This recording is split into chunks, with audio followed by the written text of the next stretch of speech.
Good evening, race fans, and welcome to SSRL, presented by Chasity Tucker Realtor. It is the Master Series. It is Tuesday night. I am Joe LaCastro, joined by Sheldon Atkins. Down in the truck, it's Austin Derbyshire, and we have got some great racing for you tonight, coming to you live from iRacing, live from Kansas Speedway.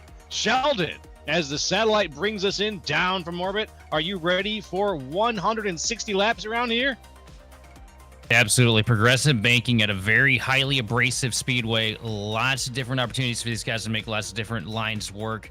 You're going to see cars running all the way from the flat on the apron on the front straightaway up to the outside wall through the corners, down to the bottom. About 4 or 5 different lanes will work for these guys here tonight. All that matters is what you got underneath you, and honestly, how much gut you got to send it as hard as you can possibly send it here. Well, there's plenty of guts here in the Master Series. We've seen it before with some of the names on the field right now. Justin Levine here. Let's take a look at the point standings right now.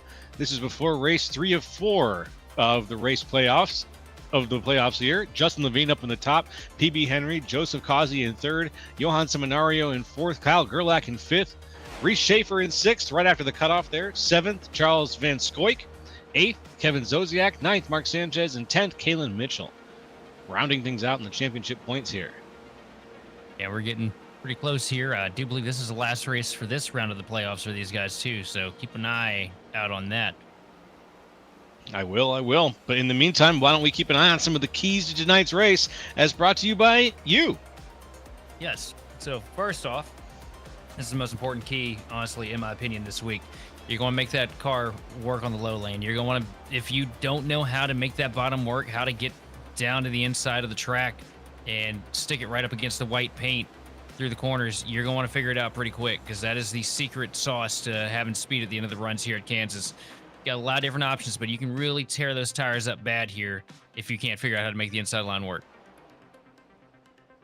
2, don't want to be afraid of the wall. You know, we talk about it.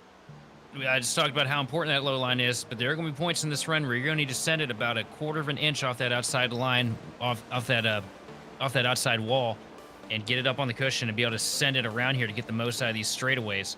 You're going to want to get aggressive with it. You're going to get aggressive with it early to figure out how far the limit is for you.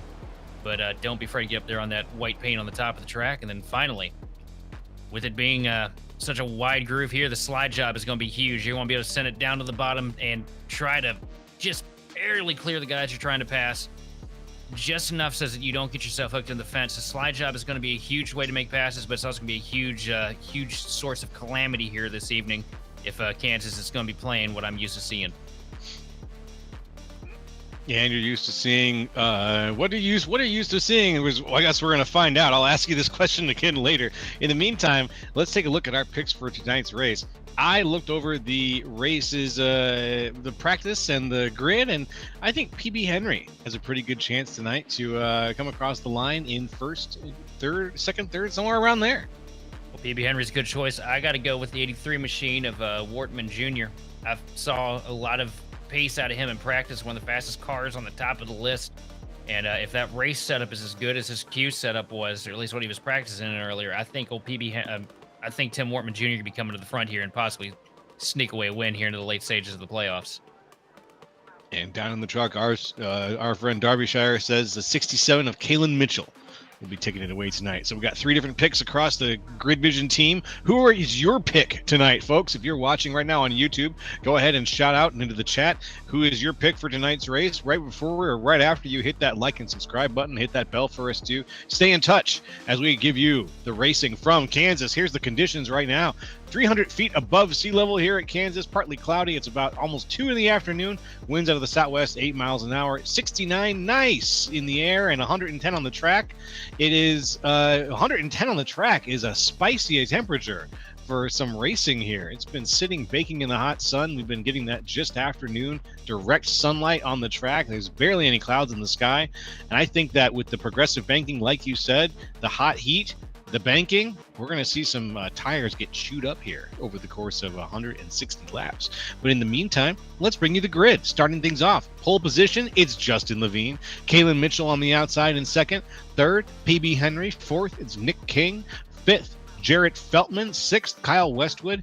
Seventh, Tim Wortman Jr. Eighth, Kyle Gerlach. Ninth, Art Nicotera. And 10th, Chris Vincent. 11th place, we've got Drew Prohl with Mark Sanchez. The outside in 12th. 13th is going to be Robert Besaw Jr. with 14th. Johan Seminario. 15th place, David Salter, followed by Dakota Jorgensen, 16th. 17th place, Jose Medina with Pat Harvey to his outside in 18th. 19th position is going to be Evan Ethel, and rounding out the top 20 is going to be Luke Christian. 21st, going to be Scott Schroeder with Kevin Zosiak starting to his outside. And then rounding out the 23 car field this evening without a qualifying lap, Joseph Causey. A deceptive position for Joseph Causey to be in. As we know, he can move from there very quickly up towards the top of the list. So watch out through the middle here as these guys get ready to go. We've got them on the field now, getting ready for that lead-in lap. It's going to be a good one here from Kansas, folks. We'd love to have you join us, or excuse me, we are glad that you are joining us. Love to have you. If you're joining us for the first time, welcome. If you're an old Grid Vision fan, double welcome. As we get things going. Just checking out to see about how many times we're going around here. The stage ends at 65 here, folks. So we got kind of a long stage into this. There's going to probably be a green flag pit stop involved here with this stage. So let's see if we can make it all the way through. But I got a feeling that, like we said, Kansas is going to have some interesting business going on here. The tire situation is going to be a unique one. And we'll have to give these guys some credit as they go around. Oh, yeah. The right rear gets chewed off really bad here at Kansas. You're going to see a lot of free cars. And there goes the pace car. There goes the pace car. Let's get ready. Here we go. We are go, go, go on Grid Vision. There they go across the line as we get things kicked off at Kansas. Ooh, door knocking already. Already we see PB Henry diving down to the inside of Kalen Mitchell here through 1 and 2, trying to get a pass made, but Kalen Mitchell using the outside line. Oh, huge slide for PB Henry out of turn 2. Incredible job for him to keep the 25 machine under him. Tucks back in line behind Kalen Mitchell. That could have been a huge wreck before we even got this thing kicked off. Could have been, would have been, had it not been for the, as you said, expert handling of that situation. Now, he got door knocked pretty hard by the 92 on the outside when this thing got started. We knew about the 67 when this thing got started. And it looks like, I was wondering if he was just trying to tag him back maybe, but a little early to start tagging each other. So I think that it might have just been a little accident getting things started here, but we've got some side-by-side racing all the way through the field now as things are going. This right here, these guys are just taking this opportunity while they get it. As you see the 74 machine, Scott Schroeder spun around to the inside. He's off. We're still green, though. That's a one-car situation. Ooh, look at that. Fishtailing. Now, he did a good job keeping the thing spinning back up onto the track and throwing a caution flag. Yeah, I think that he was trying his best to maybe maintain any amount of momentum he could to get back up on the track, but he had lost all control of the vehicle at that point, and it was just a matter of trying to keep it under control. He wasn't going to be able to steer it back up onto the track with no grip under those tires like that. Also, last night's Truck Series third place finisher Kyle Westwood working himself up to the lead already over Justin Levine. Levine most likely tucking himself into a tire-saving strategy right now, as we're used to seeing, as he's got his teammate behind him there, Kalen Mitchell. Looking right now, there's a battle shakes up between the 33 machine of Chris Vincent and Nick King in the 9. Not much, though. It's real difficult. You know, that's one of the things these guys are going to struggle with, and that's what I was trying to kind of tee up there in pre-race. We ran out of time. This race goes through stages. You see everybody working the bottom line right now. Another 15, 20 laps, people are going to be riding up against the wall. It's going to be so hard to make passes. So these guys are really trying to get this opportunity to move through the field going right now while it's easiest. But a lot of these guys are going to go a little too hard at it and, you know, chew these tires off, and they're going to be in a problem for the rest of the race. And there goes down to the apron, Chris Vincent. Fair play here at Kansas. Interesting strategy for some of these guys to use all the track available.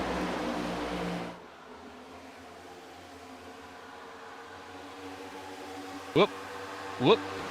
That's wild. There, Chris Vincent again down to the inside. Excuse me, that was, I think that was David. It was Nick King there down to the inside. It was a wild movement there, but apparently he's gotten himself back under control as out in front, Kyle Westwood is just going to hold on to the lead right now. He's about a half a second ahead of Justin Levine. And if he can just ride this green flag for as long as he can, he will have some good laps led under his belt here.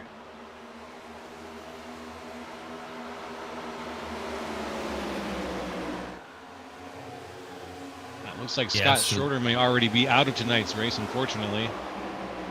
Absolutely laps led for Westwood. The problem is the longer he stays up there on that outside line, the more of a disadvantage he's setting himself at. You see him already committing up there right by the paint marks off the wall, keeping that thing, you know, keeping the engine wound up really well and getting an advantage here on the short run while these tires are fresh. But that's going to come back and bite him real quick, because that right rear tire, you can only dance with it up there for so long before it starts to come back and bite you. And that's going to be a problem for Kyle Westwood here for too long. You can see it. You can see it happen just now. Watch he's got this great entrance to this really high turn. And then on the exit, you can see maybe not on that one, but on the last one, he got just a little tiniest bit loose. I'm wondering if maybe we're not even 10 laps in, but I wonder if he's trying to figure out that magic slide spot, that magic, slip angle that he could get with that right rear up there. So we see a battle shaking up now. Drew Prohl to the inside of the 3 machine here on the front straightaway. That's Besaw up top, and here comes Johan Seminario driving through the field already up to just about up now into the 7th spot. Sorry, I had to get my eyes adjusted there to the 56 machines. They're running side by side down the back straightaway. Besaw with the advantage at the moment in the 3, but Johan Seminario holding it tough there on the inside line, trying to keep with him. And holding tough he is. Vibrantly painted car. Love the livery on that 56 machine. Right in behind Besaw. But here comes a move. Maybe. Besaw goes up. Seminario goes down. I'll tell you what, it's going to be difficult for Besaw, though. Trying to outfox Johan Seminario here in these mile and a halves has been real difficult for a lot of guys this season. A handful of wins out of the 56 machine. A little bit of Besaw. A little bit of wobbly out of the Besaw. I wonder if he bounced off the wall a couple times there.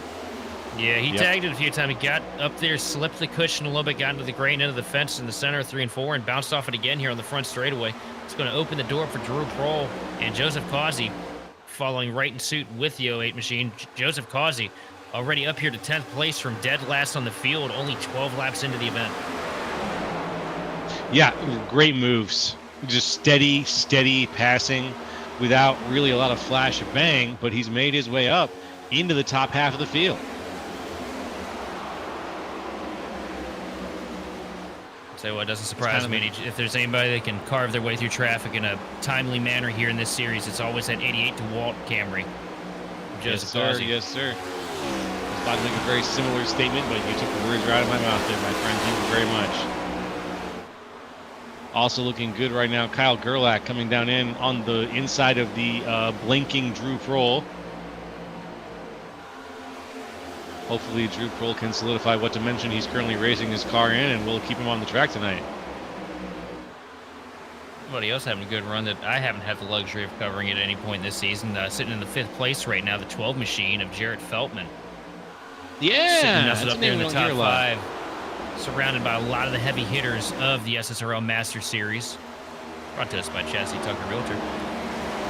But that 12 is looking pretty stout this evening. Got a good line, too, running right off that white line. You know exactly where you want to be. If the pace lasts in that car, you know, that'd be an interesting one to keep your eyes on. I will indeed. He's been sitting there right about where he started this race. 5th place. Oh, as we see a couple cars bounce off the wall toward the back of the field. It's already starting a little bit here. Lap 15. Pushing another 50 laps to go till the end of stage 1, so it's a good chunk. I figured they would break this race up into 3 stages, but we're just going 1 and 2. First one to 65, and the second one all the way home to 160, folks. So stay tuned, grab a drink, get some popcorn.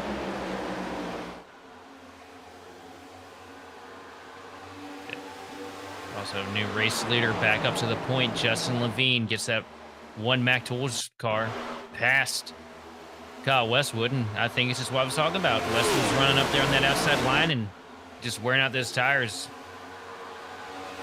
You know, if you're running on the bottom of the track, you got to think about it from the G-force side of things, right? You run the inside line, you know, you have to back it down, slow the car down. You're not putting as much load on the right side of the car when you're doing that. You're running up there on the outside line, you know, you're about as full throttle as you could possibly get around this track every second of every lap. It's more load on the tires, it's more heat in the tires, and, you know, heat makes the tires wear out, and right now you're just seeing the back end of that as Westwood gets overtaken now for 2nd place by the 67 Craftsman Tools machine of Kayla Mitchell. What was a pretty dominant first about 15 laps here for Kyle Westwood has turned into a bit of a coasting run here. Oh, the 12. That was the 12 of Jarrett Feltman. We were just talking about him. That was him off the wall a little bit there as he makes some room on the outside. Tries to give room on the inside to Johan Seminario. Seminario up. Ooh. Johan Seminario not able to make the momentum ride through 3 and 4 there. Getting to the point in the run now where if you're on equal tires with these guys, it's going to be really tricky to pass them when they get to the outside lines. You see the 12 of Jarrett Feltman now sent it all the way up against the wall into the Larson line here through 1 and 2. And he's going to clear PB Henry, who he was behind coming into the corner. We're not clear him exactly. Get side by side with him here, and it looks like he's going to probably have the momentum to clear him through 3 and 4. Look at how well he's ripping the top. That is a skill all its own. Above that line, yeah. He's got it. He's got the position. You couldn't fit a credit card between his right rear quarter pound and the wall, and now Johan Seminario trying a little bit of the same here, working the outside line to get past Kyle Westwood. You know, it's not a bad idea, though. It's a little bit of monkey see, monkey do. You know, you see a guy do that kind of line. He's on the outside. He's just tearing it up, and he maintains it, uses that momentum to get ahead of you. You're going to think to yourself, hey, there might be something to that right now on this track. Maybe the conditions are right for me to try to make that same move. So I don't blame Seminario at all for getting out there and giving it a shot. And I see the 12 machine up there against the fence right now, still taking a little bit of the clean air away from the 9-2 of Westwood. Westwood pulling an advantage now over Seminario here. Seminario going to tuck back in line. This is that part of the run where it's awkward. You're in that weird stage between tires, between these guys who've been running the outside, these guys who've been running the bottom. But if Johan stays to it and stays down that inside line, it doesn't get bottled up. Because if you have to, you know, slow yourself down the straightaway or you're not using the full track to run off towards the wall coming out of the corner, it gets really difficult on those tires as well. So he has to be careful not to burn his stuff up right now. As you see him catch the fence through 1 and 2. And he's going to fall into the clutches of Joseph Causey here. This Causey dives down to the bottom in 3 and 4, trying to overtake the Team Conti setup shot machine, and he's going to do it with ease this go-around as Johan Seminario is still trying to get the momentum back after the tap against the wall. It takes you about a lap or two to really get back into your rhythm. Johan going to close back up. They'll go to the outside line, try to get even coming into 1 and 2, running the fence again through 1 and 2. Causey making it stick on the bottom just a little bit better, but here comes the head of steam that the outside line gives. It's going to give Johan Seminario the spot back. Johan's back up to P5. this is going to be probably the toughest pass that Causy's had to make so far yet tonight, is my guess. Getting past Seminario, who's also pulling off a very impressive run of his own, up 9 from where he started. He's not looking to let anybody pass him at this point. He's doing the passing. So to have Causy behind him, pushing him a little bit, trying to get him to see, oh no, ooh, up into the wall goes Seminario. Having Causy behind him to push him is going to get him to take the chances that he needs to take to maintain and make up positions. I think that was Westwood that tagged the fence, wasn't it? He lost a lot of speed down the back straightaway. 92, man, he's hurting right now. Here comes 25 of PB Henry. Flying up on the bottom and trying to take the pass, getting by Kyle Westwood. And he just doesn't have it on the outside. Here is the way back machine. Oh, Johan. Oh. Yeah, Westwood got really loose at it too, and Seminario just barely pinged the fence trying to keep it off the back of the 92 machine. Yeah. Yeah, not sure exactly what was going on there, where it came from, but Seminario, it did end up bouncing off the wall pretty hard. And we saw that cost him a little bit, but not too much. Yeah. Westwood, the bigger loser out of that deal, unfortunately. And that's just, that's what I was talking about earlier. Them tires creep up on you really quick here. You hit a plateau point, and it's down a cliff from there.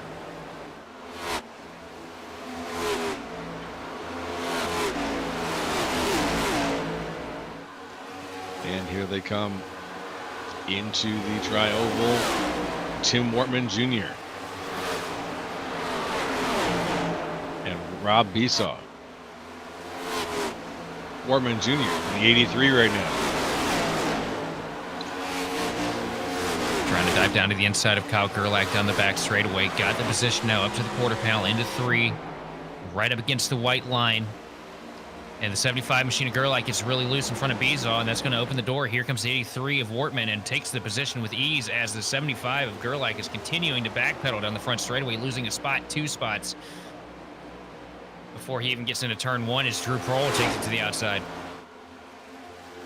No, Levine catches the fence a little bit through 1 and 2. Yep. Just a little bit. Let's see if that's going to be anything against him. Although he is a second and change ahead of Feltman, so probably not. And sitting in need second, to be a big hit. And sitting in second place with an impressive run, the 12 machine of Jared Feltman, carving his way up through the top 5, bringing that KMT Systems Ford Mustang up to the front, just a second and a half almost behind Justin Levine.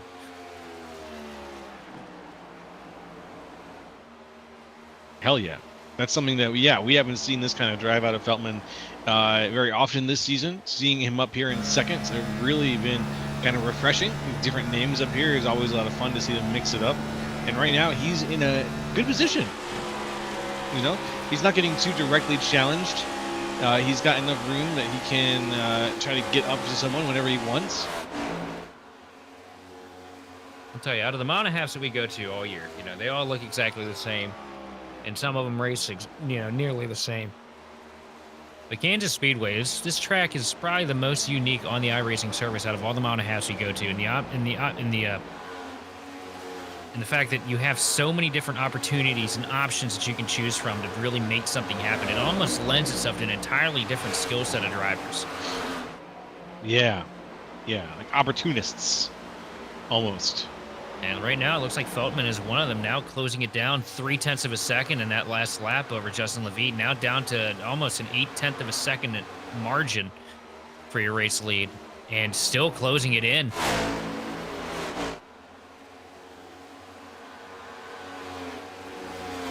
Down across Jarrett Feltman. And Justin Levine still out in front. Back where he started this race. Got one car on pit road. Looks like Luke Christian in the 21 machine. A little bit of damage on the right front there. Probably scraped the fence. Oof. We'll see what kind of situation Luke Christian's got if he makes it back out onto the track in a timely manner. Here's hoping Luke Christian. Right now, here's Johan Seminario with Joseph Cosby right behind him. Also, Feltman a 10th quicker the last lap over Justin Levine. Still closing it in and running 2/10 quicker than third place Kalen Mitchell and Johan Seminario. A couple cars back. So that 12 car is right now, as it sits, the fastest car on track up here in your top 5.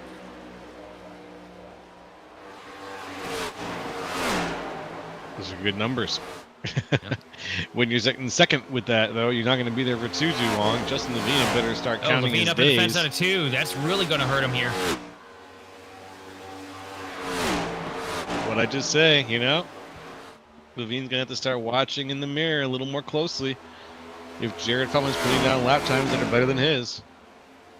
And where Feldman's finding that speed is he's just doing a way better job now, keeping it up there on the outside wall, on the outside line, about an inch off of the fence.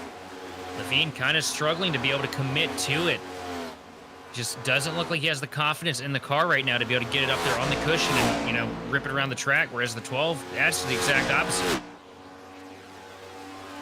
Now down to 0.5 of a second between your leaders. Down to 0.5 where it was about 1.5 seconds earlier. Levine coming in. Oh, wow. Ooh, fast pit. But I think he makes it. Yep. Yeah, he makes it in. That's probably about as good an entry to pit road here as you could possibly have as he leads teammates down pit road, Kalen Mitchell and Joseph Causey. Also the 83 machine of Tim Mortman Jr. coming down pit road for service. And Robert Besaw Jr.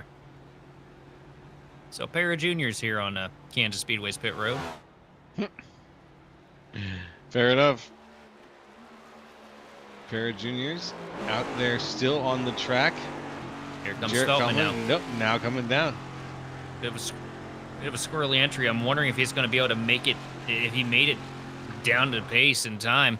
Looked like he was a little quick coming through the initial cones. Be interesting. Oh, and a caution is out on the Speedway. Caution is out. Art Nicotera backed up into the fence in 3 and 4.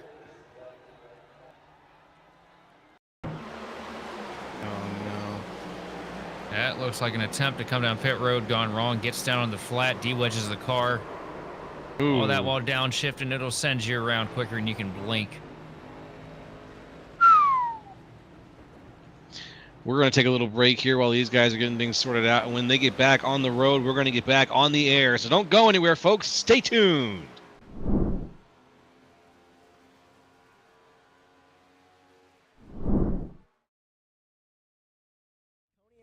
And Makoni Competitive Zone alongside Makoni Setup Shop, we now provide the best of the best in setups, paint schemes, coaching, broadcasting, and event organization. With cars across all 4 license classes, we have what you need to hit the track with confidence.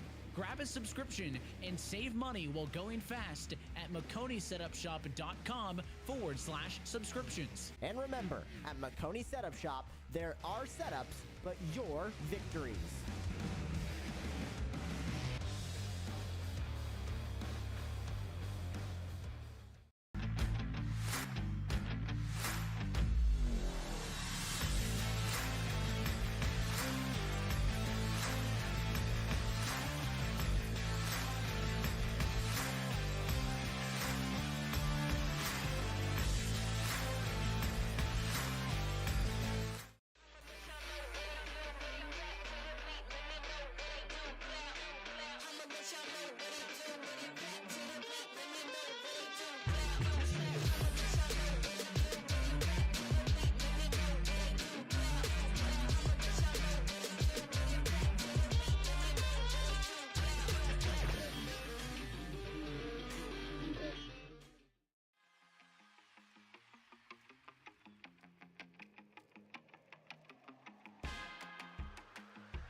Are you looking to add to your diecast collection?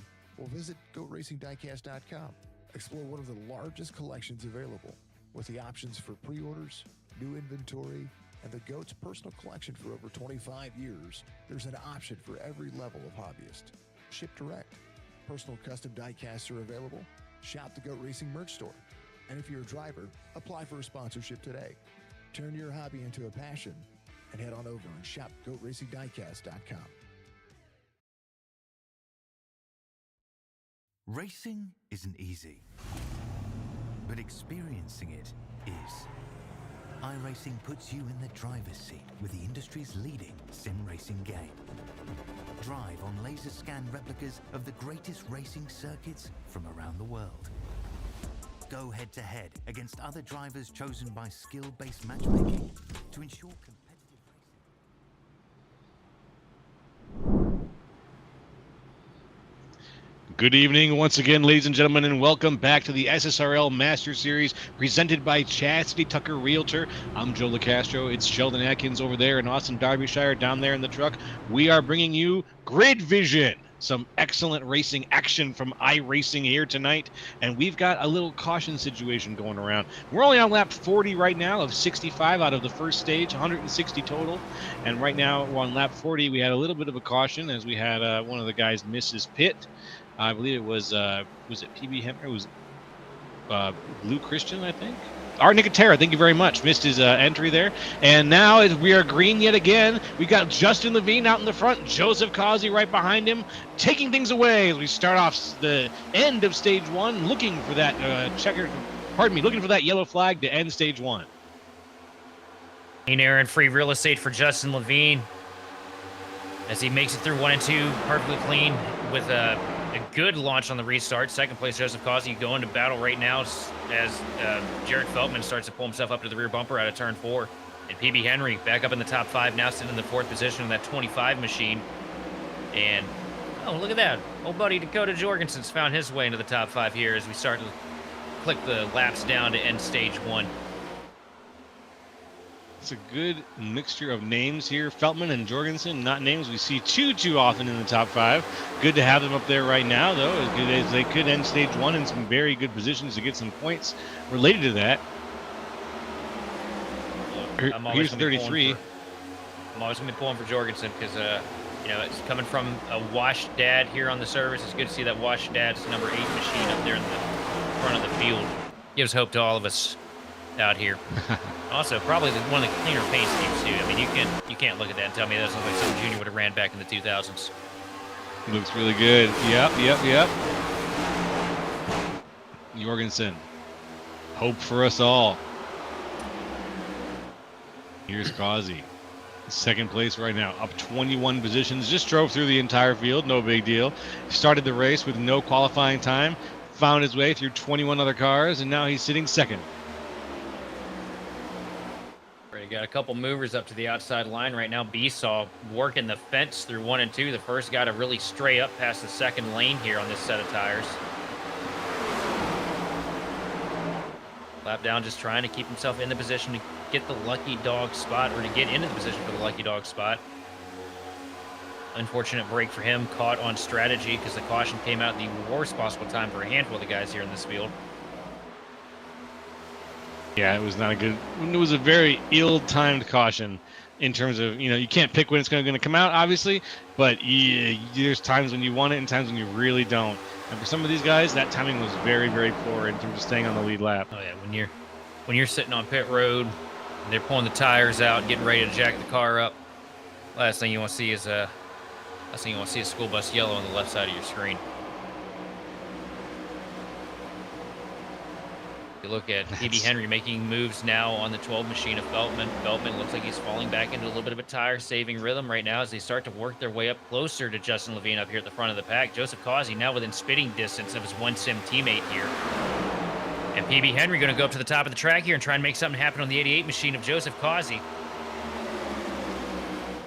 Nothing yet, though. Still too fresh. Yeah. Those first couple laps, you can really get away with a lot on the inside line. Makes the top line a little bit more difficult to work. But that's not going to stop PB Henry. If there's a hole and an opportunity to go to lick the stamp and send it, PB Henry's going to be the guy out here to find it. Yeah, I got that feeling. I got that vibe earlier when I was watching the qualifying times, and I saw his name up there. I said, you know what? He's one of those guys who just knows how to drive the car smartly when it comes to certain situations, and I just got a feeling that tonight might be his night.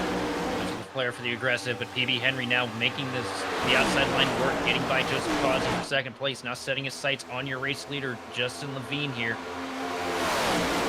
as we rapidly approach the end of stage 1.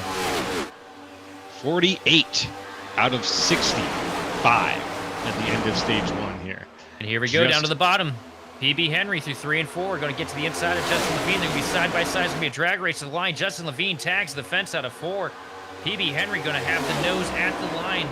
I know Levine's just barely going to maintain at the line, but here we come into 1 and 2. PB Henry working side by side with him, going to hold him tight through 1 and 2, try to push Levine up half a lane at least. Neither one of these two drivers are known for give and take. No, it's more so take, not as much give out of either one of these machines, but here we go. PB Henry now making it work on the bottom again, going to send it in as deep as he possibly can, going to try and pull slides up. A little bit of a slip, though. Not going to be able to clear, but Justin Levine going to go into the wall trying to avoid the 25, and now PB Henry's your race leader here at Kansas. That was really, really something else. There was about an inch or two of clearance between the back right of PB Henry. Oh, here comes the switch up. He's coming back, and he got the contact. He's going to give a little bit of door through 1 and 2. He's going to push him up the track, up into the fence. They're beating and banging off each other down the back straightaway. PB Henry trying to run him down below the line. Levine going to try and send it in through 3 and 4, and here comes Drew Prohl up against the fence. What a clash. Right up here at the front, this clash of two champions, PB Henry, Justin Levine, door to door, bouncing off each other, trying to make that work. Levine and has they're still in the lead. Now. Levine's going to lead lap 50, but I don't know how long it's going to last. PB Henry's going to line up right back behind him, and you know if there's an opportunity, PB Henry's going to take it, because these two pulled the gloves off and already started throwing haymakers at each other. And there's only 10 laps left in this stage. 10 laps left to go.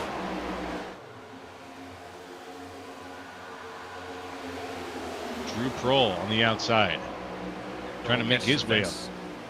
Catching the fence a little bit out of 4 and a little bit into 1, just running a little bit too high there for the car's liking.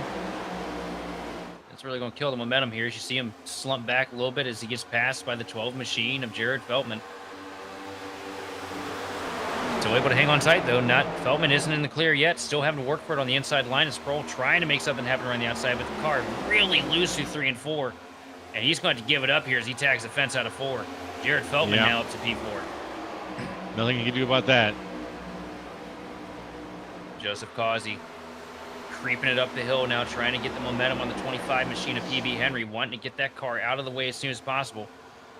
PB Henry gets a big wiggle out of turn 2. That's really going to open up the door for Causey. Causey's going to clear before we get to 3. Causey now up to P2. Causey in P2. Jarrett Feltman up in P4. Up Prohl. 1 position from where he started, but still driving so well tonight. Prohl is fighting his inner demons there in the 08 machine. Tags the fence again out of 4. Car just looks like it's a handful from up here. I agree. It does look like he is working day and night trying to get that car in line. PB Henry working the outside line now, trying to key up something to get past the 12 machine of Feltman here. Not able to make it stick this time, though. Feltman going to have the advantage, but Henry fighting back hard on the outside line. And Henry's not one that, will roll over and give up. He's going to try everything he can to get back up to the front of the field. Whether the car and the tires are allowed, he's going to try and find a way to make something happen. But I think he's at that point now where I don't think the car and the tires really want to work with him too much here. No, not with any of these guys, most likely. And most of them pit around 38, 34, 36, somewhere around there. Well, guess what? We're on 55 out of 60. We've only got 5 laps to go to the end of stage 1, and we'll determine the stage 1 winner. And then we'll pick things up for stage 2. Let's see how the end of this stage wraps up right now with Justin Levine and Joseph Causey currently out in the lead. And now Levine trying everything he can to right off into the Kansas City sunset with a 0.5 of a second advantage over second place Joseph Causey. And that advantage is growing here, so it looks like Justin has successfully found the loud pedal in the Mac Tools Camry.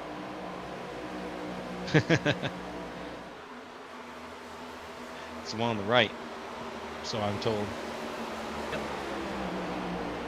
Looking through the field now, Drew Pearl still fighting a really difficult handling race car. Falling back behind Gerlach now. Just outside of the top 10. Difficult run for him as Besaw kind of slides up the track a little bit. Almost gets up into the door. Caitlin Mitchell, they do make contact through 3 and 4. Besaw has to check out of it really abruptly. That's going to open up the door for the 75 machine of Gerlach here at the start-finish line. And there goes Gerlach on the inside. Oh, yep. Gerlach now working the bottom through 1 and 2, side by side down the back straightaway. Besaw up against the outside line, trying to regain that momentum. Going to find it here on the back stretch as we work into 3.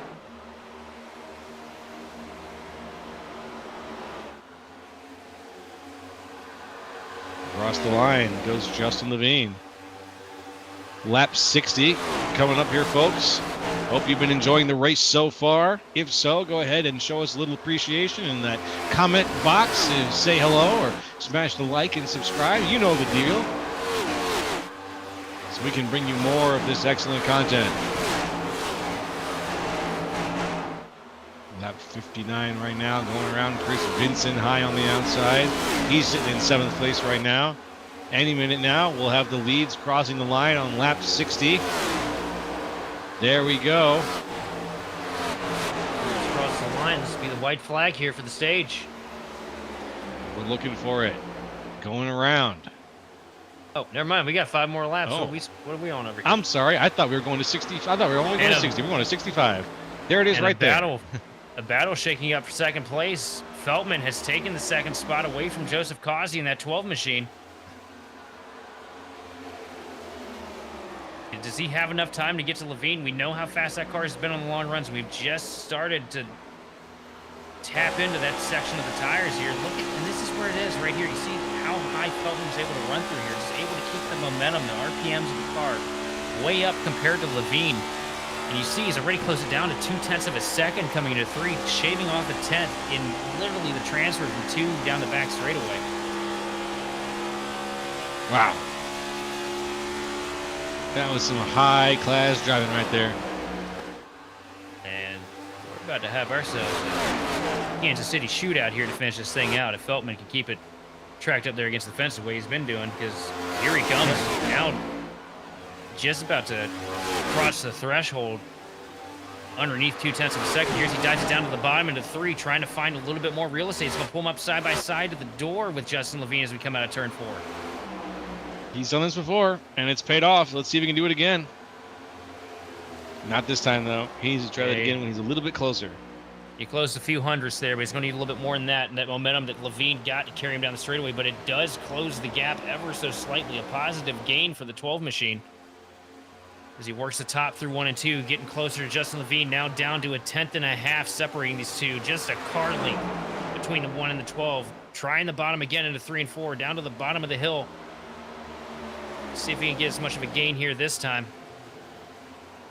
Not able to make it stick the way he wanted to that time, though. Going to lose a whole bunch of time. That's going to put it into the hands of Levine as we take 2 laps to go here in the stage. Yeah. Unfortunately for him, there we go. It's going to slow him down a little bit. Feltman looking for a spot. Knows he's only got a lap and a half left. So looking the outside line through 3 and 4. Gets way up on the wall that time. I don't think it's going to be enough as we cross the line here to take the white in the stage. Justin Levine in control of it now. 2.5 seconds. Or sorry, 2.5 tenths separating him from Feltman here. 2 car lengths. They're 1 and 2 up on the outside line. Everything looks good. Levine with the advantage down the back straightaway. And a lap car in front of him, though. That's really going to open up the door. Here comes Feltman looking to the bottom. Levine had to check up a great amount there. Feltman going to get to the back bumper, but it's not going to be enough at the stripe. Justin Levine is going to bring home stage 1 here at Kansas. That one could have very easily been Jarrett Feltman's stage by the end of that.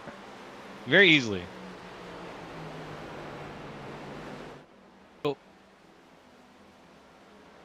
Well, that's the end of stage 1, folks. Let's bring down who is the unofficial finishers in the top 10 of the race right now after stage 1.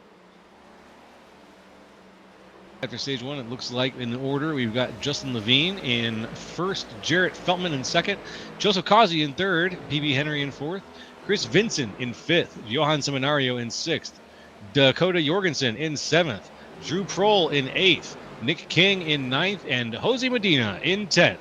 We're going to take a short break, folks. When we come back, stage 2 will be kicking off here from Kansas Speedway, so don't go nowhere.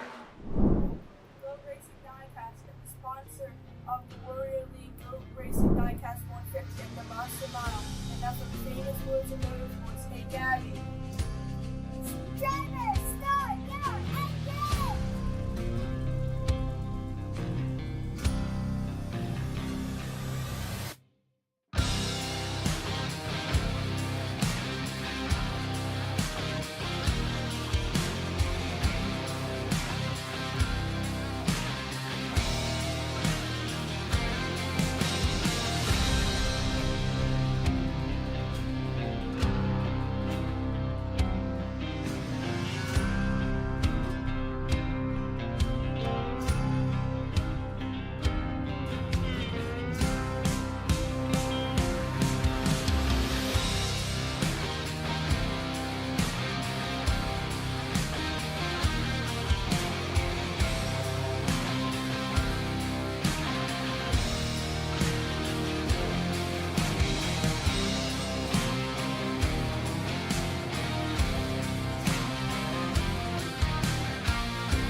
Yeah, welcome back, everybody, to the SSRL Master Series live from Kansas. I am not Joe LaCastro, but Justin Levine bringing home the stage 1 win, and we're going to move him up here for a quick interview. As soon as I can get him dialed up on the radio here. Justin Levine, it's Sheldon Atkins up here in the Grid Vision booth. You got a copy there, brother? What's going on, buddy? Dude, I'll tell you what, you're having to work for it today out there, aren't you? That 12 car looks fast as hell. Hold on, give me 1 sec. I'm sorry. There we go. Okay. I can hear you now. It's all right. Go The ahead, dog sorry. the dog wanted to talk to us too. I'm It's trying all to good. fix my stream by having you guys like little in it, and I just heard like 4 of you. Oh yeah, no, nobody needs to hear that. Nobody needs that. No, man, it looks like you know, good car today. Looks like the Mac Tools Camry is hooked up well, but looks like you got a lot of contention there with that 12 machine of Feltman. How you feeling? Oh man, it's awesome to see him up here. I'm excited to have a battle up here. Right now I just need to pace myself. Got a little bit racy there with PB. Burnt up the right rear, so it pulled Jared in a little bit faster than the first run. But looking to just hit my marks here and bring it home. I'll tell you what, racing hard with PB Henry is like telling me that water's wet, man. Either way, how you feeling about your odds here? How you feeling about your odds later in this thing this evening, though? I feel really good. The car, as you can see, is bad fast, and right now, compared to my other championship competitors, I'm the fastest car. So right now, yes, of course, I want to win, but if Jarrett beats me, there's no skin off my back. He's not in the playoffs. Well, Justin, good to see you out there running good tonight. Thanks for stepping up here in the booth. I see the lights are on the pace car. We're going to let you get on back there, get on that loud pedal, and do a little bit of digging for us. Thanks, Shelly. Bro, man. And I'm back. Hey, and LaCastro is back as the lights are out on the iRacing pace truck here at Kansas Motor Speedway. I'm going to hand it on back to old Jolo. Thank you. Much appreciated for that interview, my friend. And we are back. We are actually going to go around one more time, though, it looks like here, as we get things ready. So that was interesting to get some insight there from Mr. Levine. Yeah, as the lights are back on the iRacing pace truck. Not sure the culprit behind that, but yeah, Justin, always a wealth of knowledge, man. If you want to know what's going on in the field, you go to that guy because he is his pattern recognition is above that of many other drivers that I've had the luxury of talking to, and you can see it's really paying off with him up there at the top of the points right now. 3 points separating him and PB Henry. Those are your front runners here in the championship. 8 wins for Levine. Henry doing a great job skirting through, though, with stage wins and points. Joseph Causey sitting there in the 3rd place. Johan Seminario. Now, where you're really going to be keeping your eyes peeled is, that bubble spot. You got a couple guys out there that can get out here and possibly win their way into it. Kalen Mitchell, one of them, sitting there, tail end of it. But, that 67 machine's always fast. Currently scored a lap down, though. Yeah, lap down's not an impossible place to be when you've got 100 laps left to go, or a little under 100 laps left to go. So we'll see if he can maybe turn that around as the night goes on. He's praying for about a 10-car pile up here on the initial. And we could have it. You never know. Things could very easily go in that direction. We have a YouTube comment here from Bet Lee saying, "Go 75." Yeah, it's Kyle Kyle Gerlach fan. Yeah. Tell you what, Kyle's been putting together a really good run here this evening. 75 machines are pretty stout here from the Kansas Speedway.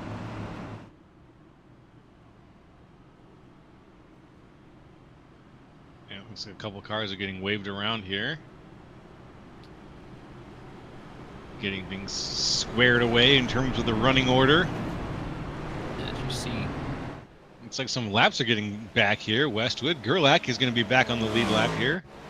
Vsall getting to go past the pace car here too. Looks like we're getting everybody squared back up here at the end of the stage. I'd imagine because of the unfair scenario of the caution coming out right in the middle of a pit cycle. These guys are, for a single car spin, these guys are probably just getting, more fair shake at it here. And that is what it seems like. But, an interesting call. Not a lot of leagues do that, but I mean, it's a respectful call, because if we had manual scoring here, that spin would likely never been a caution. Yeah. Yeah.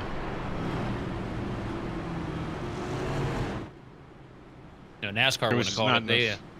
They don't care if your car catches on fire in the middle of a pit cycle. They'll keep the green flag out. I was gonna say, how much would official NASCAR have done that in terms of calling that a yellow? Yeah, they've skipped on calling things that absolutely should have been called as a yellow here in the past.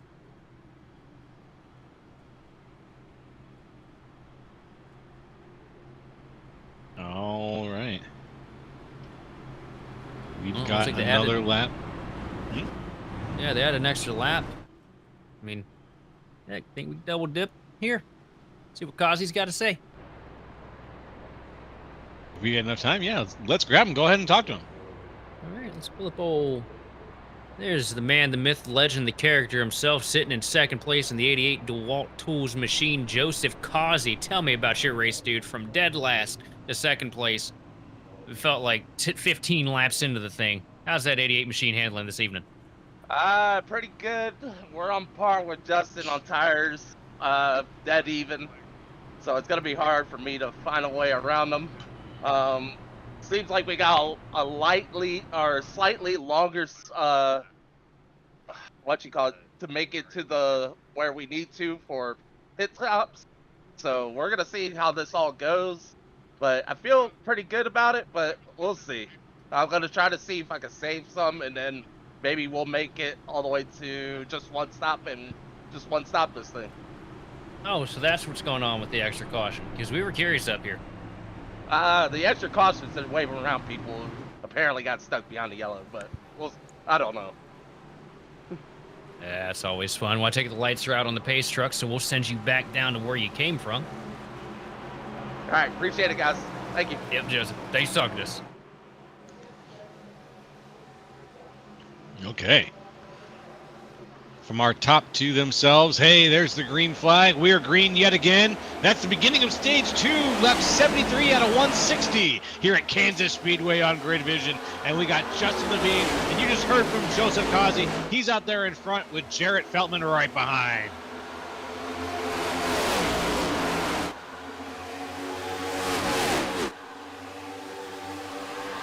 Good run out of these guys out here in the front right now. Still pretty stacked up. But no, we didn't have that big dust up out of one that we said might happen here. These guys are keeping it much more professional now on tires that are a little colder off the jump. So maybe they don't want to, risk it for the biscuit too early on in what is going to be another 90-lap run here. In this case, 85 one guy that's laps. risking it. Here he comes up to the top of the track. Now back down to the bottom of the inside of Justin Levine. The battle for the lead, shaking up into the third corner. Joseph Kazi from dead last to first in 75 laps. Your race leader here at Kansas with an impressive run down the back straightaway to get to the inside of Justin Levine, taking over. And here comes Levine trying for a crossover down to the inside now into one, trying for a slider, but not able to make it happen. Kazi using the outside line momentum, working up the hill to pull him back in front of Justin Levine here down the back straightaway. Goes to 33 now on the inside. Can he get a little more momentum? That's Chris Vincent. Vincent needs a little bit more of a push to be able to make it past. We'll see what happens. 88, Joseph Kazi. Kazi still working the outside line here through the tri-oval as Justin Levine looks down to the bottom from 1 and 2. Down the back straightaway, Levine on the inside still. A dead heat and a drag race down the back stretch into 3. Which one's going to come out on top? Currently, it looks like it's going to be Joseph Kazi, but Levine edging forward ever so slightly, but not able to make it stick. Washing up the hill now.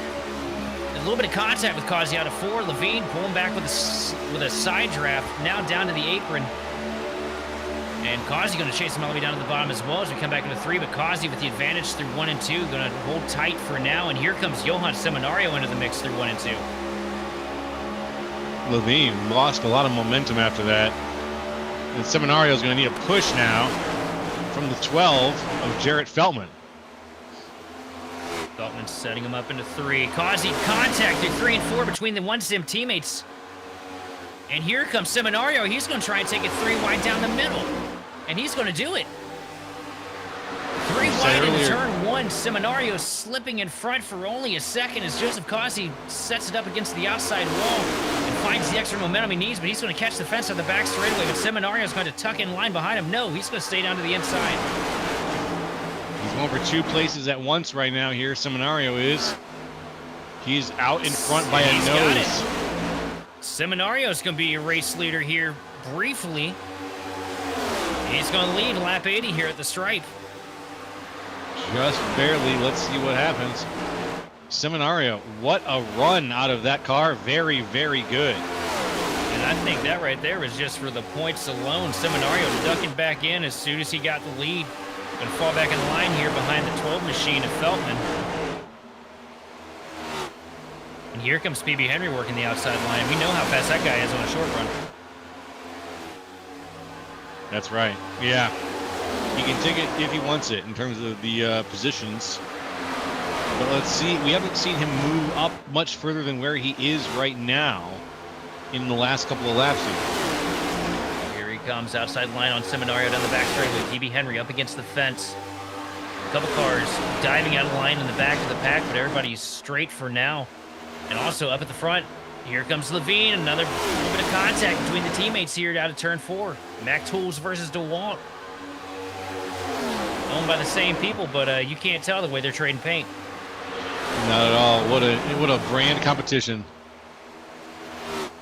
And here comes PB Henry.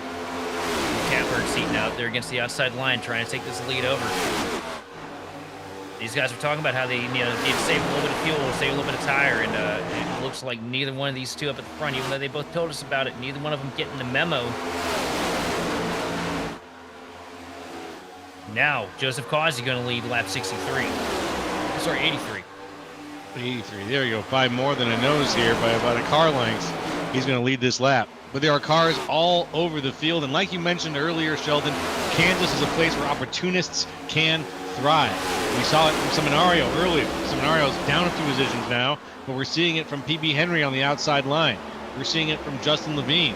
If you can fit the car there, try. See what happens. As long as you've got the guts and the skill. Levine slides out with a slingshot move to the inside line to take the lead over from Joseph Causey into turn 1. Causey's still going to try that outside line up against the fence, but it's not going to work. Justin Levine trying for a slider here, and he's going to get clear. Justin Levine with a slide job takes the lead on lap 84. But Causey trying with a switchback, going back down to the inside into 3, not going to let him settle on it. Joseph Causey door to door, but Causey gets tight on the inside line and just about clears out Levine. But they're still dead even here at the line.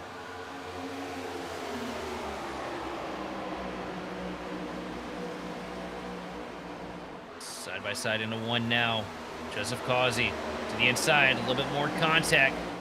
These two leaning on each other like crazy here. And here comes PB Henry trying to pick up any of the pieces.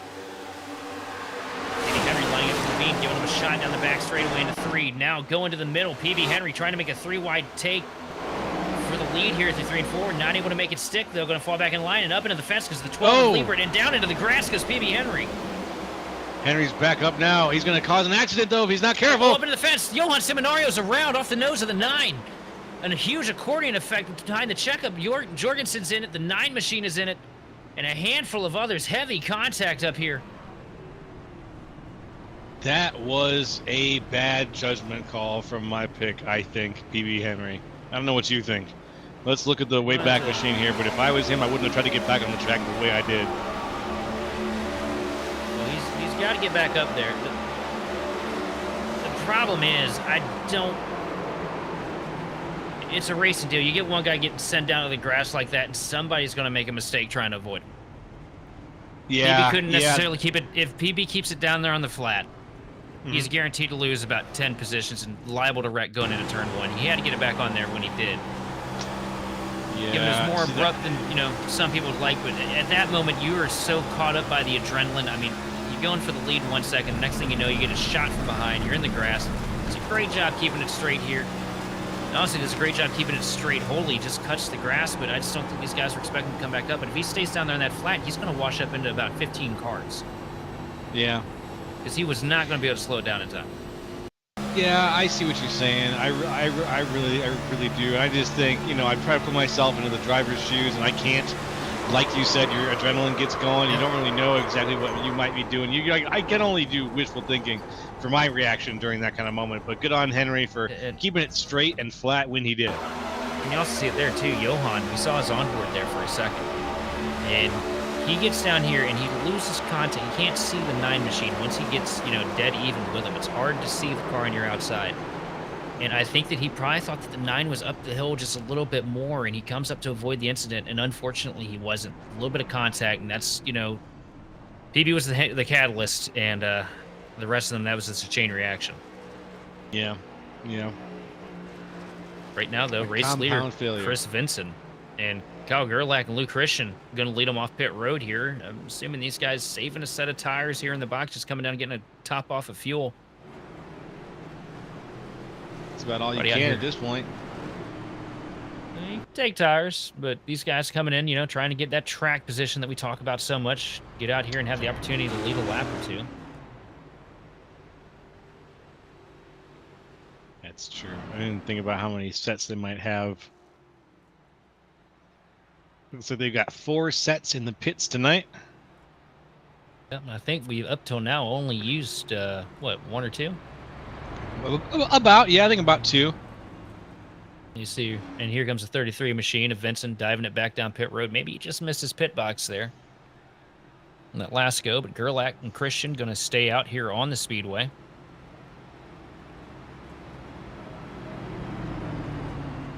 Gerlach trying to get a lap or 2 led here at Kansas. Gerlach, Christian, then Levine and Causey, the familiar pair who started things off at the beginning of stage 2. Tell you what, Joe, how you feeling about this race tonight?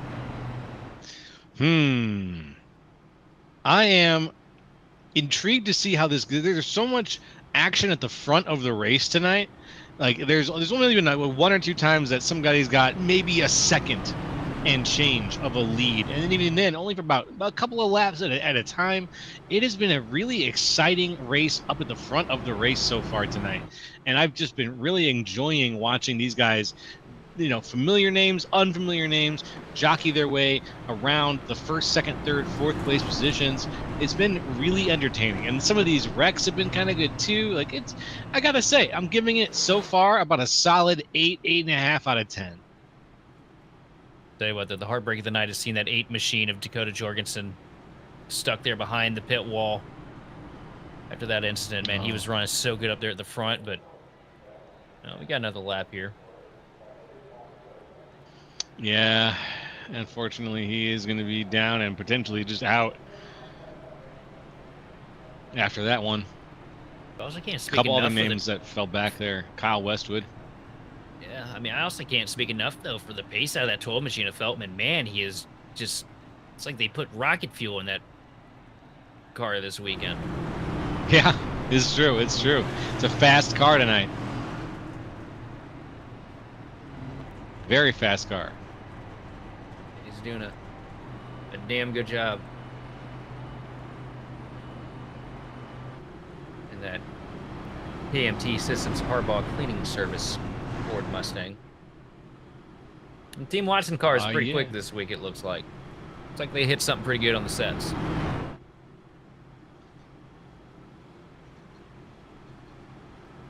Lights are out on the pace truck. You know what that means, folks? It means we're going to get things started here real soon. So get ready, sit forward. We're going to get up into the triple digits very, very soon in this race. We're at 90 out of 160. Still a good chunk to go.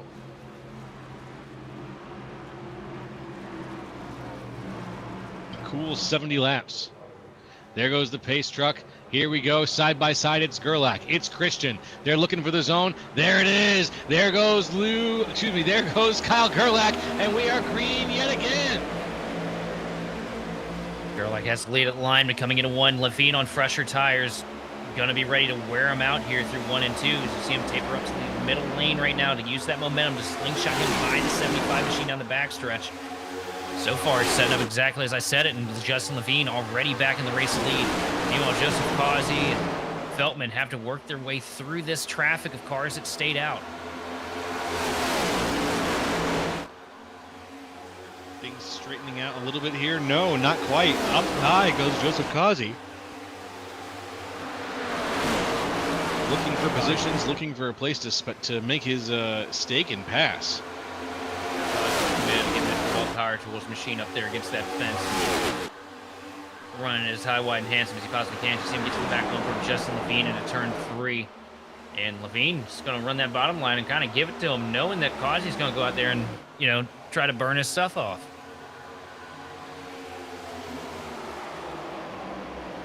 Let's see how much he is able to give him, and we'll see how much. Ooh, there goes down to the inside, the 12 of Jared Feldman. And Jared Feldman setting up Gerlach now for a pass through 1 and 2, down to the bottom. Oh, they get close out of 2. Feldman going to crack off the throttle just a little bit to avoid getting into the side of the 75 machine.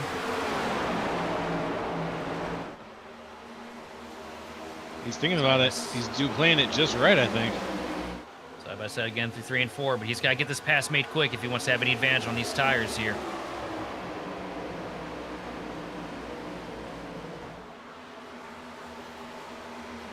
Into the back bumper of Causey, giving him a shunt through 1 and 2. Feltman takes over the 3rd place position. Meanwhile, Luke Christian falling back into traffic now as you see him up on the top line on the outside of the 83 machine of Tim Wortman Jr.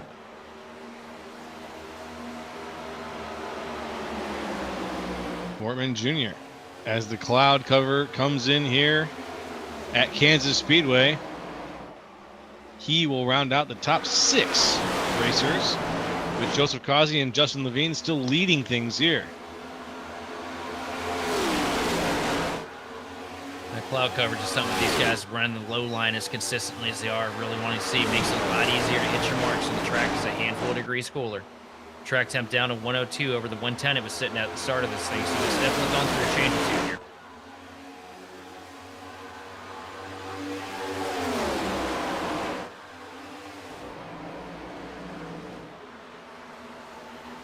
Here Comes goes. Levine.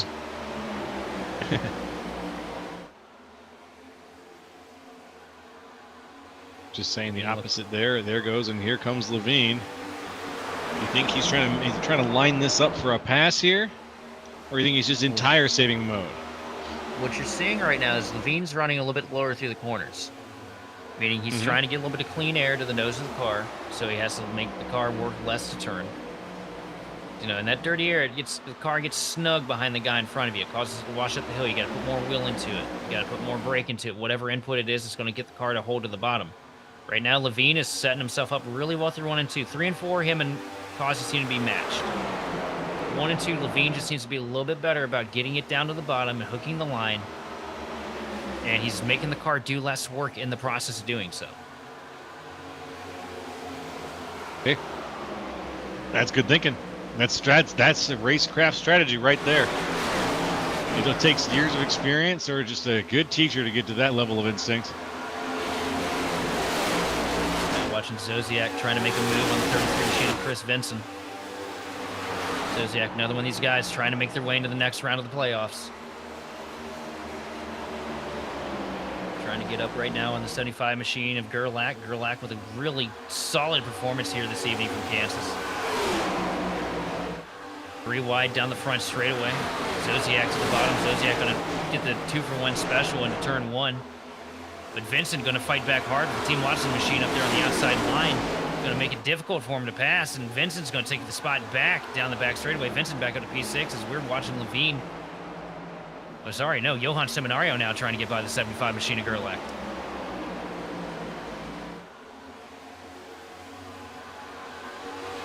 Johan's going to get the spot. Good recovery for Johan after the incident he had a handful of laps ago. The car looked pretty torn up, but from up here in the booth, and from the pace we're seeing, doesn't look like that Team Conti setup shop machine is too torn up. And oh, for second place with a deep dive down to the bottom of the track, here comes the 12 machine. Hey. And he's going to just absolutely send it down to 3, take the spot away from Justin Levine. That could be huge. That right there could be the battle for the win that we're watching right now unfold in front of us. That's your guy, Jared Feltman. And here comes Feltman now, trying to take 2 in 1 lap down to the inside of Joseph Causey through 1 and 2. That 12 machine, man, that thing is just quick. Here he comes. Dead heat down the back straightaway. Trying to pull back with a little bit of side draft into 3. Now down to the bottom of the track comes Feltman, trying to pull a potential slide job scenario, but Causey going to stay tight on him. But Feltman's going to get the position here at the start-finish line. Feltman's going to lead lap 102. Feltman looking good right now. Maybe the first time we've called a lead lap out of that name here on SSRL. Jared Feltman, your race leader, 102 laps in here at Kansas Speedway. And from what we saw in the first run, this could be really difficult. You know, he's gotten up here to the front very early on this set of tires. We've seen what he does on the late stages of a set. How fast he is, faster than your race leader, you know, or your earlier race leader, Justin Levine.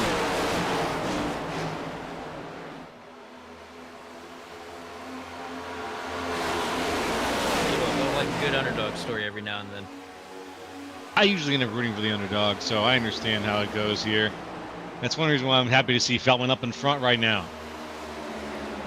Look a little bit further in the back of the pack. Name, yeah. Zodiac taking the position away from PB Henry. Zodiac working his way through the field now up to the 7th position. One of your playoff chasers.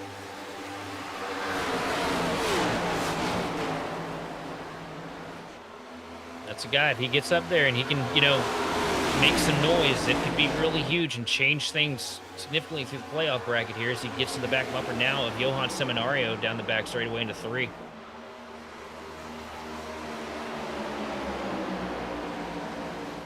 There's some battles. Seminario down to the bottom now, trying to make a position on the 33 machine of Vincent. Seminario now up to 5th place. 5th place after what looked like it's going to be a day-ending wreck. Johan Seminario staying with it, working through the attrition. As he's in a deadlock battle with the 33 machine of Chris Vincent.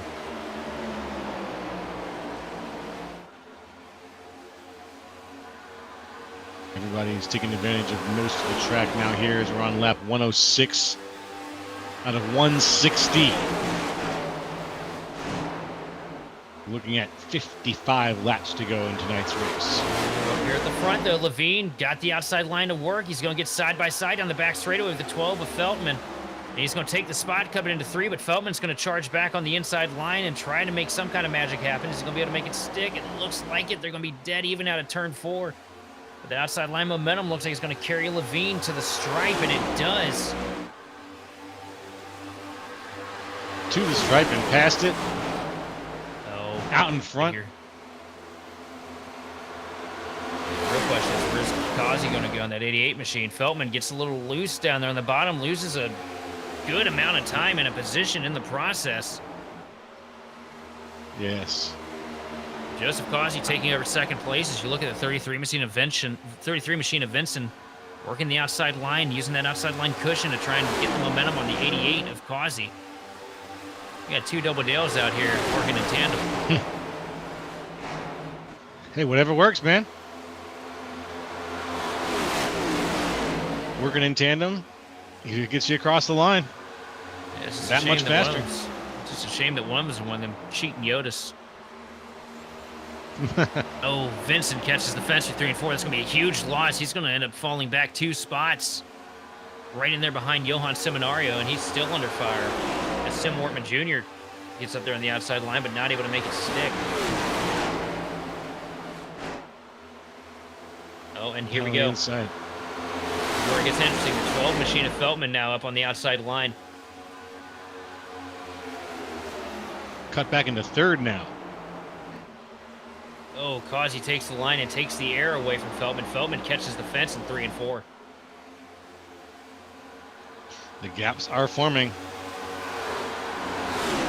Small, but they're starting. Ain't much, but it's honest work. Oh, look at that. 3 wide. Oh, a little bit of netcode contact. About to send the 83 machine of Wortman around. One hell of a chase up the hill, and he's going to save it down the back straightaway, but lose a handful of spots in the process.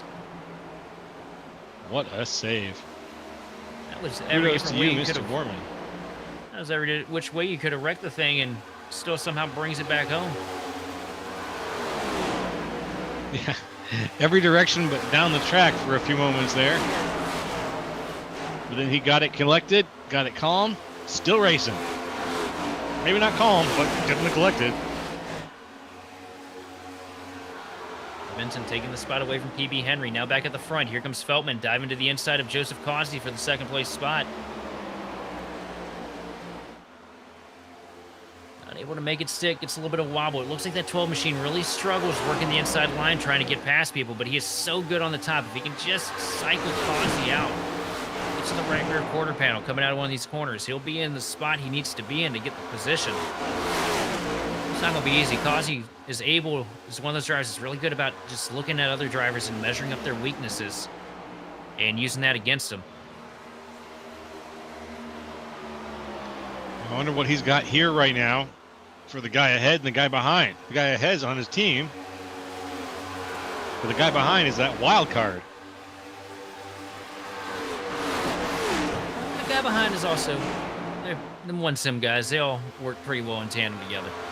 Oh, that's fair. That's fair.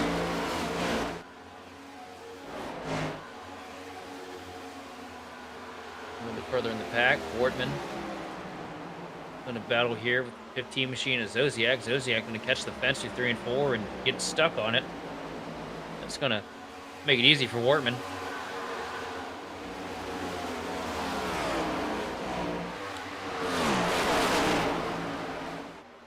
Levine holding on to the lead now. Just a few cars out here now, about 4 cars all jockeying, working, fighting each other for the 1st, 2nd, and 3rd place positions.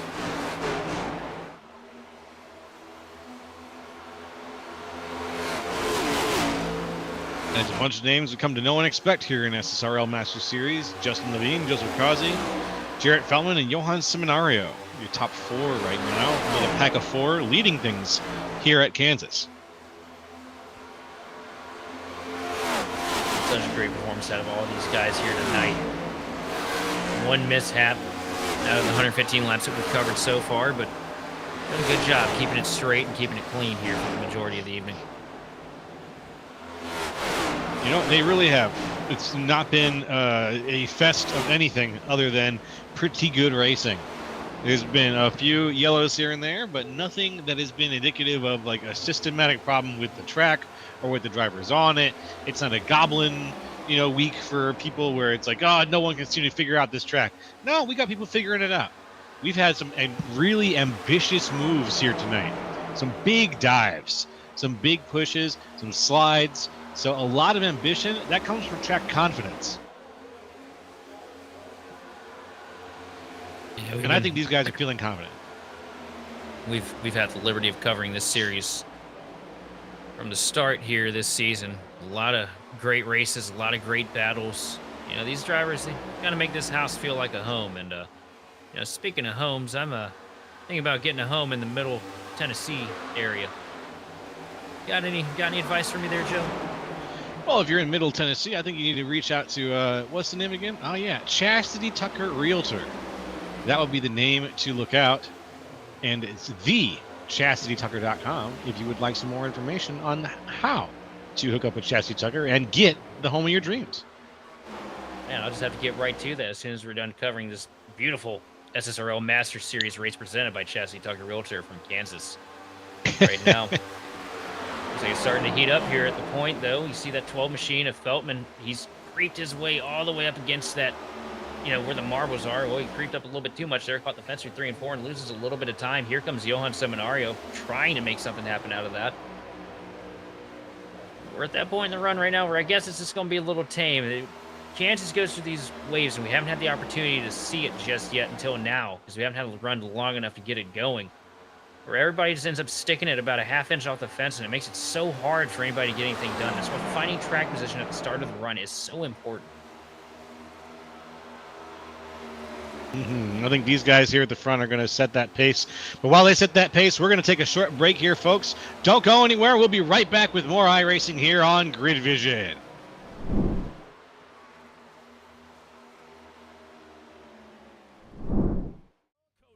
With the launch of Makoni Entertainment and Makoni Competizone alongside Makoni Setup Shop, we now provide the best of the best in setups, paint schemes, coaching, broadcasting, and event organization.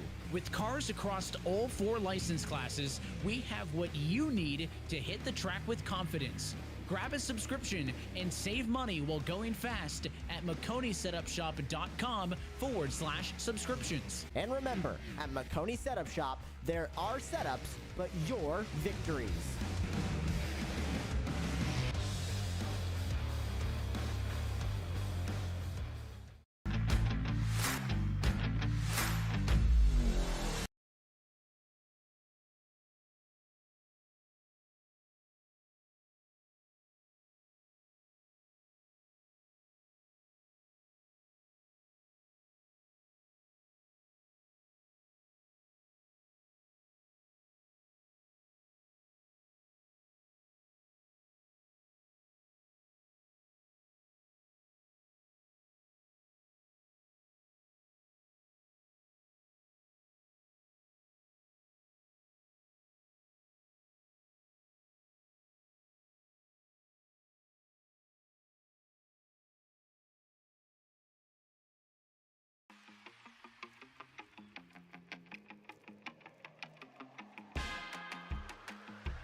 Are you looking to add to your diecast collection?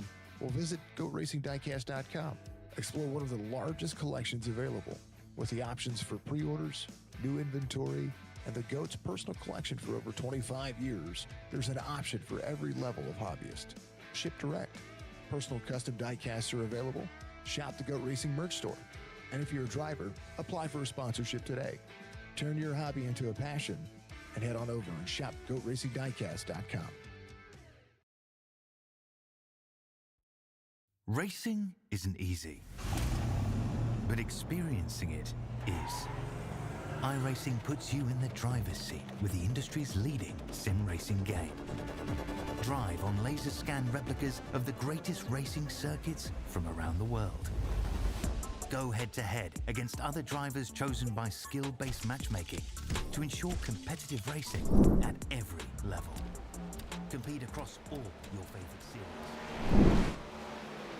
We're back, folks, and as you can see, the drama is heightened. It is live here at Kansas Speedway right now. We're live with the SSRL presented by Chasity Tucker Realtor and Joseph Causey. Once in charge of this race, after making his way up through the entire field, has found himself sideways in the middle of the racetrack. Now sitting 14th, the yellow flag came out. Ugh. It's 125 right now out of 160. Sheldon, welcome back to second half of this race. How you doing? Good. And what you see here, it just looks like he had some crazy wheel hop trying to get it down to pit road. Car wouldn't blow up the way he wanted to. Snaps right back around in front of traffic, and the caution is out. This is going to really make it interesting because a couple guys had already come down pit road and fired on their final set of tires and last tank of fuel. You see on board. Comes right around on him. It's real difficult to get to pit road here at Kansas because of the way the banking lays out. It's like trying to run over a curb to get down pit road here because it feels like you get stuck in kind of a fishbowl. Yeah, I can see that. It looks like, when you've got that heavy banking that leads into the turn right at the lane there where you got to make that turn, you're going to come down off the banking, and there's going to be a split second where only 3 of your tires are actually in contact with the road. And it looks like, math, physics, with geometry, all of that just added up right there on the Causey's car, and it compounded super fast. You saw how fast it got out from underneath him. It was just almost a freak accident of the conditions that he found himself in there. But if you're not careful in that moment where you only got 3 wheels on the ground, you're going to get caught out. So, make it even more interesting, the 12 machine of Feltman was on pit road when the caution came out, lost a whole bunch of spots, currently scored in the 15th position. And Levine also lost a whole bunch of spots. So if you want to see something exciting, man, you're going to want to keep your eyes peeled on those 2 machines as they work their way through the field. Currently, Johan Seminario, your race leader, with Chris Vincent in second and PB Henry in third. That is a huge shakeup, and that is going to make the remaining 30 laps of this event here from Kansas Speedway a bit of a nail-biter. Yeah, nail-biter is right. And now we've got a completely unique situation up here at the front where we've got Johan Seminario, Chris Vincent, PB Henry, Tim Wortman Jr., and Pat Harvey in your top 5 right now. Feltman diving down pit road again here. 3 stops here since this cycle started. Pit early, got caught on pit road, came down to pit for the first lap under caution, and just came down to top it off again. So we are incredibly close on the fuel window here, which is really going to make this an interesting finish, especially with these guys staying out here like Johan and Vincent, not having the most that they can possibly have in the tank. But the pace up here from the front is going to be probably pretty slow. We're going to see how things restart here very soon. I think the lights are off on the pace car. Yes, they are. And the pace truck, and very soon it'll be off. There it goes. We're looking for Vincent. We're looking for Seminario. They're looking for the restart zone, and we're looking for the end of this race very soon here, folks. We are green yet again on Grid Vision. Good clean drive through the gears for Johan Seminario up here at the point. Going to stretch out a 2.5-tenth lead over second place Chris Vincent. PB Henry falling right behind. Everybody working that inside line right now. Nobody wanting to get out here and burn up more fuel than they need to.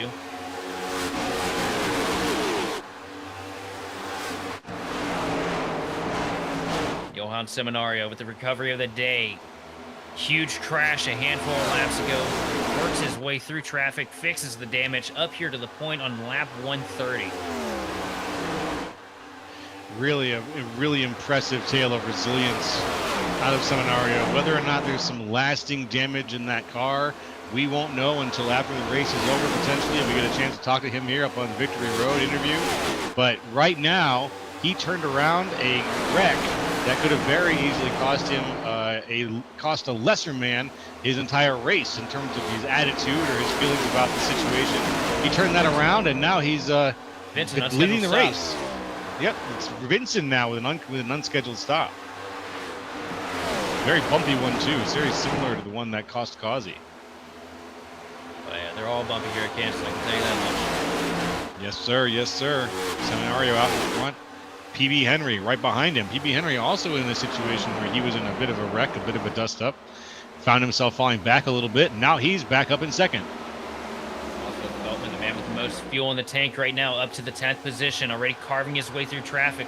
Just a little bit further back, Justin Levine, the guy that's led most of this race, sitting there mired in traffic right now to the inside of Besaw. Almost contact from the 3 machine of Besaw. Besaw thankfully veers it back up the track, but that could have been a moment there. Oh, man, that could have been a moment for sure. Ooh, into the wall goes Besaw just for a moment, just for a second, as everybody else is getting things straightened out here. Except for right here, 2 by 2 by 2.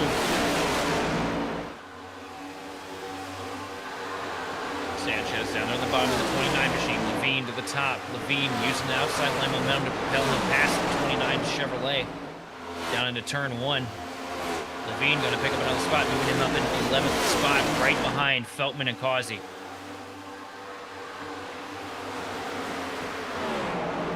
So we found out that the unscheduled pit stop for the 33 machine was a drive-through penalty for changing lanes before the start-finish line.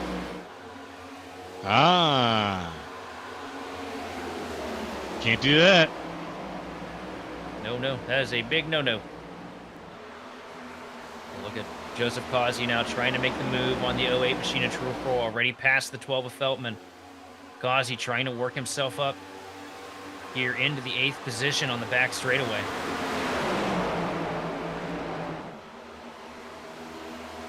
Can he do it? 3 wide in Looks like front we're of going to be 3 wide. Yep. Oh, Prohl almost got tagged up into the fence by the 21 of Christian. But now we're 3 wide with Causey in the middle now. Gerlach to the bottom and Prohl up top. Causey's going to thread it through, and he's going to bring friends with him with the 12 machine. Oh, and a little bit of contact between Gerlach and Feltman. Gerlach way down the hill on the back straightaway. And Justin Levine's going to take the spot from both of them.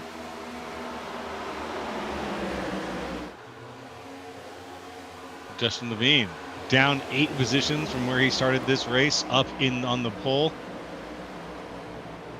But now he's going to make his way back up as he takes the spot from Drew Prohl. And threading the middle again to the outside now of Christian. Oh, contact with the car in front of him up into the fence. It's Pat Harvey. It's Pat Harvey. Yep. Tags the wall. Levine going to go up to the outside now, trying to make something happen. Checks out of it, sees the machine in front of him, sliding up a little bit. Now he's going to dive all the way down to the apron. Oh, down whoa! Like up into the grass. Sorry, Zodiac. Zodiac probably had no idea that the one machine was even going to be there. Yeah, he was blindsided. The one who made a big move down to the inside, crossed 2 lanes of traffic to try to get on the inside of Zodiac there. Zodiac had no idea he was there. Guaranteed. Oh, Levine pulled an Earnhardt move there. I saw a junior do that back in, I want to say 04 at Daytona. All the way up to the wall, then dives it down underneath 2 cars at the last second into the corner. Well, I worked for Levine there, but it ain't over yet. No, sir. Levine, now, just on the outside. Oh, keep it under you, Lou. Levine threw a heavy pinch on the 21 machine of Christian, and Christian had to chase it all the way up the hill and did everything he could to keep it under him. That really put a hamper in Joseph Causey because that 21 machine slid right up in front of him. And here comes the 12 of Feltman now, diving down to the inside grass almost to try and make some kind of position on the 88 of Causey. With a deep dive down into 1, and I think he's going to seal the deal here. Yes, he will, and now he's going to come back up for the slide job, and he's going to make the position. Feldman back up into the 7th spot, right behind Levine. Gerlach slammed into the wall right behind all that going on. Didn't cost him too much in time, but it's definitely going to add up in, hit points lost over the course of this race. Yeah, Gerlach throwing haymakers right now to try and make himself to the next round of the playoffs. I'm not sure what the playoff score is looking like right now. If we get that keyed up, that'd be pretty cool. If you look at Causey right now. And not in front, Johan Seminario. Yeah, look at the advantage. Shoot, almost a second over PB Henry. Sorry, 0.5 of a second. Nice jump there.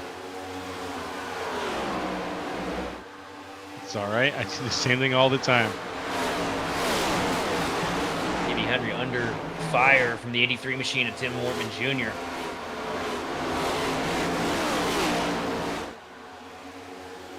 And here we go, battle for second. Great drivers out on the track tonight, folks. It has been a barn burner toward the end of this race. We had a nice relaxed about 2/3 mark there, but then now as we get down to the last quarter of the race, they have really been racing hard. Wortman Jr. going to take over the second place position from PB Henry. Henry up against the fence right now, trying to find some kind of momentum to carry him back to the rear bumper of the 83 machine, but looks like it's not going to be found now, as it looks like Tim did a little bit better of a job saving his equipment here at the early stage of this run. You're going to find out real quick who did save and who didn't, who's got better tires, who's got worse tires. It's all going to come out now as all the cards are getting played at once at this point. There's no more time to hold on to them. You're going to have to put them all on the table. And when you put them all down and your car is just not as fast as everybody else, then you know for next time, you got to do some saving, buddy. Oh, hard into the fence. Luke Christian out of 2. Yikes. Oh, and here comes a bump to the back bumper. Levine gives a shot to the 25 of PB Henry. Remember, these two made a whole lot of contact earlier in the race. And here comes PB Henry pinching him back down to the grass. They're going to be door-to-door coming into turn 1, and this fight is not over by a long shot. No, sir. Levine finding the momentum on the bottom line, going to try and clear himself over the 25 down the back straightaway. Not able to clear, though. The 25 hanging on the quarter panel. Side by side now, down into 3. PB Henry to the outside. Levine going to try and muscle him up the hill a little bit. And here comes the 12 of Feldman. Levine gets the spot. Got it. Across the transition, through the tri-oval, and then across the line. He held on to third. it. Up into the fence, the 75 machine of Harvey. A little bit of contact, a little bit of glancing below. Everything will be straight for him, though. Just going to lose a little bit of momentum. Now the 12 of Feldman going to get the spot away from PB Henry. And now he's going to focus to that battle with Justin Levine.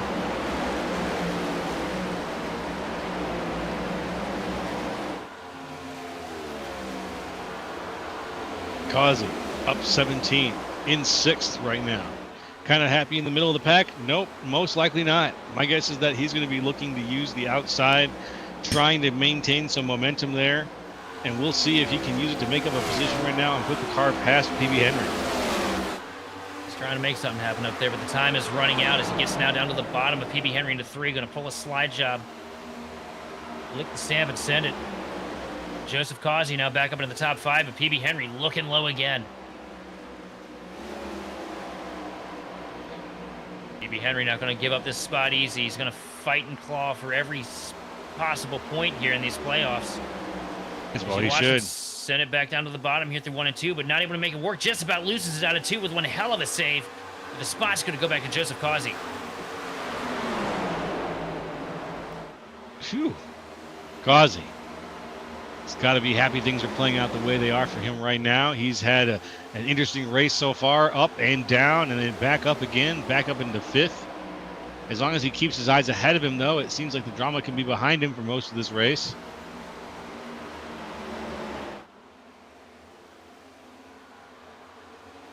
Here we are, focusing back on your race leader, Johan Seminario, with a 0.6 of a second advantage over Timothy Wortman Jr. and Justin Levine, a 1.5 seconds back in 3rd. Feldman rising up to the 4th place position tonight. One impressive run of the 12 machine. Kazi's sitting there in 5th after clawing through the entire field to get to where he is, spinning and then still finding his way back up into the top 5. A remarkable run for the DeWalt Power Tools machine. It's a very good run indeed. Here comes Zodiac now, trying to make some kind of move on the 25 of PB Henry. He's going to go to the top here through 3 and 4. And Henry's going to pull away. The line here, 11 laps to go. I think all these guys are running out of time if they want to get up here to battle with Johan Seminario. 9/10 of a second. It's not going to be easy. It's going to come down to what everybody has in the fuel cell at this point. Does Johan have enough?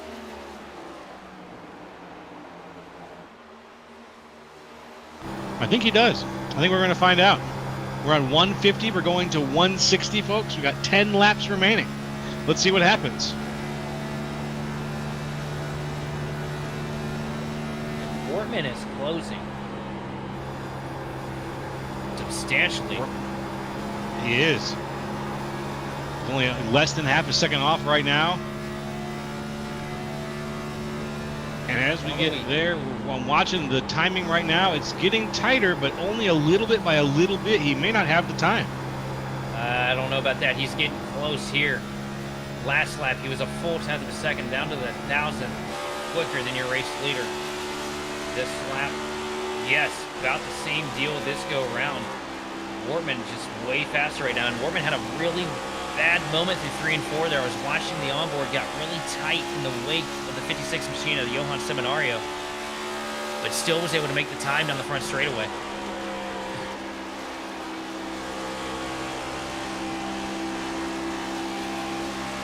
Johan's just hanging on for dear life right now. He's trying everything he can on that outside line. Yeah. Every strategy. But he knows that the trigger can be pulled any second right now, and Wortman Jr. is right there, and he's going to try something. At some point, something is going to happen, and Johan just needs to be ready for it. Wortman now diving down to the bottom in 3 and 4. Just a car length separating your race leaders here at Kansas. Oh, up into the fence goes Seminario. Here comes Wortman up to the back bumper down the front straightaway. Somehow Seminario didn't lose much time there. That was able to hit it square enough that it didn't hang him up. Yeah, didn't really seem to. Let's see what happens here coming out of 1 and 2 into the back stretch. Everything's lined up. Wortman is clearly in the bubble right now. He's got the draft. He stays in the center groove. Johan tries to go down to the bottom that time because he's going to have to chase it up the hill, though. The 56 machine looking loose. Here comes Wortman down to the bottom, to the inside. This is the battle for the win here with almost 5 laps to go here at Kansas. Wortman sending it deep down into 1 and 2, and I think he's going to be able to get him clear. Yeah, the 56 way loose. That's going to hand a lot of momentum to the 83 machine down the back straightaway. Wow, what a move. I swear I saw the 83 do a head fake when he got right tucked in behind the 56. He went left, right, left, right, left, right, and then he was clear. And a slide job. Wortman is your race leader with 5 laps to go here at Kansas. Watch, Seminario is going to want to take this right back. He's going to try to, if he can, but this hard drive could cost him everything as we go through the last 5 laps at Kansas Speedway. Objects in mirror may be closer than they appear too. As you see, Seminario trying to chase him down the hill. Wortman trying to chase Seminario back up. Wortman going to take the spot into 3 and 4 this time. And I think he's going to be able to keep it. He's just got to be able to throw the block. Here comes Johan looking low, looking high. 4 laps to go at Kansas. And it's about to be a 4-car battle for the win. Let's see what happens. Johan down on the inside. He's trying to find anywhere that he can have the speed to put the car far enough alongside Wortman so that if they do make contact, it's not going to end Wortman's race. Right now, because I think at this point, he doesn't want to. Right now, Johan trying to tee it up down there on the bottom line, trying to find some kind of grip, some kind of clean air to get him to the back bumper. The 83 machine, but Timothy Wortman Jr. has taken the lead and started to run away with it up to 0.2 of a second now as we take 3 laps to go here at Kansas. He's got the stuff with 3 to go. It's Wortman Jr., Seminario, Feltman. Jarrett Feltman makes his way back up. He's in third place right now. And as this battle continues up at the front, Feltman could capitalize off that potentially and make life hell for Johan Seminario. Oh, the time is running out here as we take 2 laps left. 2 laps for the first round of the playoffs. Here comes Feltman trying to make something stick on the outside line around the 56. And oh, Seminario just about stuffs him into the fence. Oh no, Feltman grinds it off. Oh man. And oh, Seminario loosed on the back straightaway. Yep. Feltman behind him was just trying to grind off the numbers off the side of his car on the wall. Lost an opportunity there on the outside to be alongside of Johan Seminario. And here we are, last lap for the first round of the playoffs here in the SSRL Master Series presented by Chasity Tucker Realtor. Timothy Wortman Jr., my pick here at the start of the evening, showing unprecedented pace here in the closing laps, the 83 machine. And oh, up into the fence behind him, though, Johan Seminario with contact from Feltman. Feltman going to take over the second position, but not enough time to make anything happen with it into 3. Timothy Wortman Jr. is going to lead that 83 machine out of 4. And to cross the stripe with the checkered flag in air, Timothy Wortman Jr. is your winner at Kansas. What a finish. Solid finish there from Tim Wortman Jr. Jarrett Feltman right behind him. Johan Seminario right after him. That was a really riveting second half of this race. There was some crazy driving going on there at the top of this field. Really good stuff out of these drivers. Some wrecking that changed the face of the field. Some wrecking that gave drivers drivers chances to shine.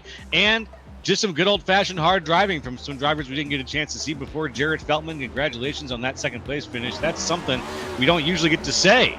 As we watch right now, Tim Wortman Jr. dancing across the line and burning one down for us. Let's see if he can write his name in cursive down there on the track. I just got to say, holy crap, what a race these guys put on here tonight. What a battle and a dogfight to the finish, and Timothy Wortman Jr. coming out on top. And look at that, probably the best burnout I think I've covered here in the past 2 months. I got to give that a 4.5. That's a good stripe. I like it. Good double stripe on that burnout. And it's long. Look at that. Long burnout. Oh, he's going to carry that until it blows up. This has been a long time coming for that 83 machine. And you called it, good sir. You called it. Did I just pick an underdog into victory lane? I think you did. Justin Levine? It's the magic that made it happen. I want you to take that commentator's curse that you've been telling me about all year and shove it. That's what I was waiting to hear. That's what I was waiting to hear. Let's give them the results, folks. Let's see who was going around and how they did. First place finisher, Tim Wortman Jr. Second, Jarrett Feltman. Third, Johan Seminario. Fourth, Justin Levine. Fifth, Joseph Causey. Sixth, Lou Christian. Seventh, my pick, PB Henry. Eighth, Kyle Gerlach. Ninth, Kevin Zosiak. And 10th, Kyle Westwood. Bringing her home in 11th place is going to be the 29 machine of Mark Sanchez, followed by Pat Harvey in 12th. 13th, going to go to Art Nicotero with Evan Ethel bringing home 14th. 15th place, Jose Medina with Robert Besaw Jr. in 16th. 17th, going to Drew Prohl with Chris Vinson bringing it home 18th. 19th position, going to go to David Salter. 20th, and not what he was looking for tonight, going to be Kalen Mitchell. Then rounding out your field here this evening is going to be 21st, Nick King, followed by Dakota Jorgensen and Scott Schroeder.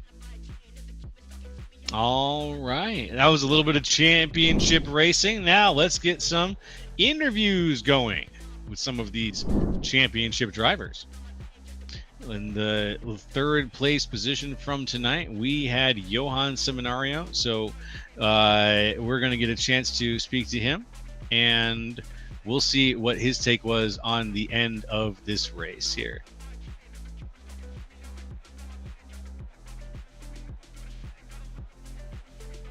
There he is, Johan Seminario. Can you hear us?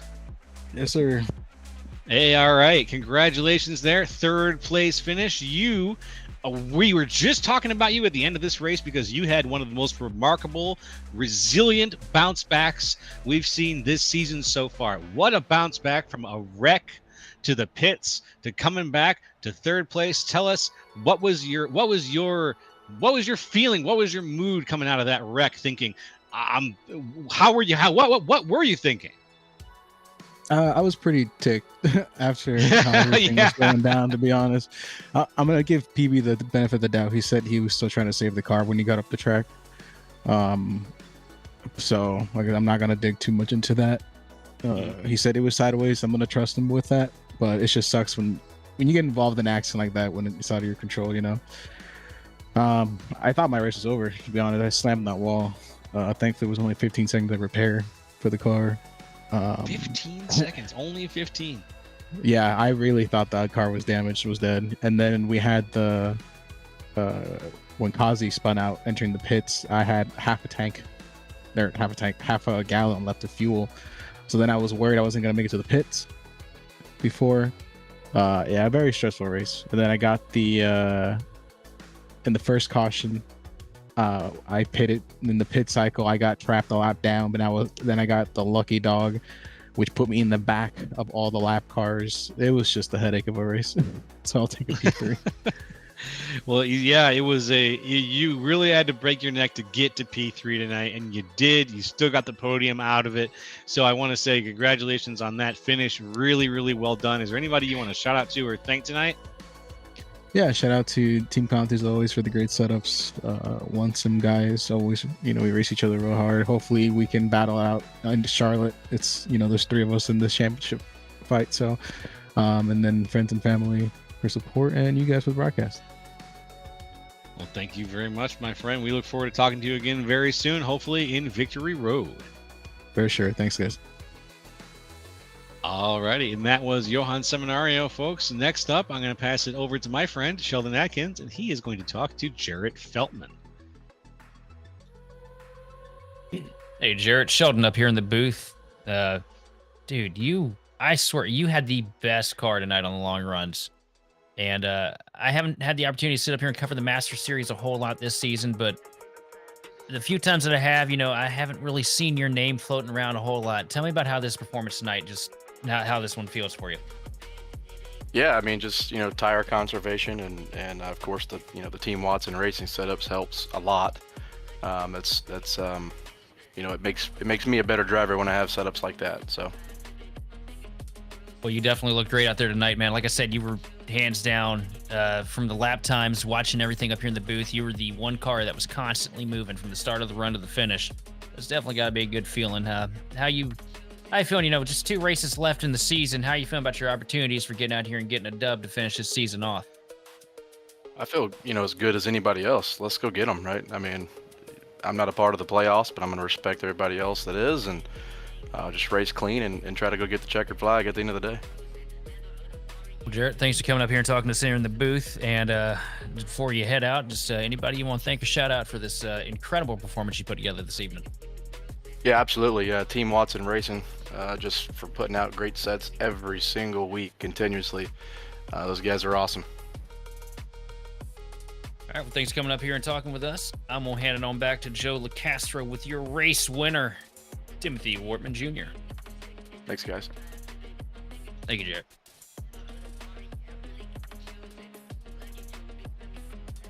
Oh, Joe. Yep, we're back here, and I think we got Tim Wortman Jr. up in here in the booth. What's going on, guys? There he is. All right, Tim, congratulations on that victory tonight. How you feeling after going around there? Man, I don't know if you guys heard me telling him as I was crossing the line, this is a big deal for me. I always run up front and I get podiums, but out of running like multiple leagues ever since the next gen has come out, this is only my 2nd win. What? Hey, all right. Yeah. Congratulations again then. Yeah, I ran officials all last year to get my I rating up so I can make some of your guys' broadcasts, and then you guys switched to a night that I run on another league race. And so I've been talking with Justin for a long time about running this league, and just some things happened and I hopped in tonight, and man, what a way to start off. What a way to start off. Absolutely. Well, congratulations. Is Kansas a track that you're pretty familiar with then? Yeah, I run really good on the 1.5 miles. So this is a good track for me. And Texas last week would have been, but I didn't want to get in the battle with all the championship guys, but they told me no, get out here. So here I am. And we're better off for it, my friend. You really showed them tonight. You really had as you saw, this was a stressful race for a number of reasons. There was a few wrecks here and there. You bounced your way right back through those situations. At the very end, you held off some of the toughest drivers in SSRL to guarantee yourself that bag. So congratulations, a third time on your win here, your second win in these leagues. And is there any let's see, I'm trying to think of another good question for you here. Are you looking forward to the rest of the season? Are you going to be sticking around with more SSRL? Yeah, we'll be back at Charlotte. Charlotte's a fun. I love Charlotte. It's a great track. All righty. Well, we look forward to calling that race and having you there, my friend. Anybody you want to thank or shout out to for your victory tonight?